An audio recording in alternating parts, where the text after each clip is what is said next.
يعني فعلا كل أسنانك اتكسرت؟ رد الملك. أيوة متأكد طبعا، الحلم محفور في عقلي بكل تفاصيله، كل أسناني كلها اتكسرت.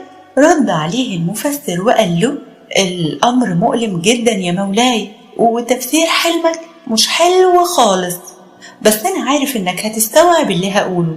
مولاي، تفسير حلمك بيقول إنك هتخسر كل أهلك، كلهم هيموتوا قدام عينك ومش هتقدر تنقذهم. ربنا يعينك، من قلبي بدعيلك تعدي الأزمة بسلام.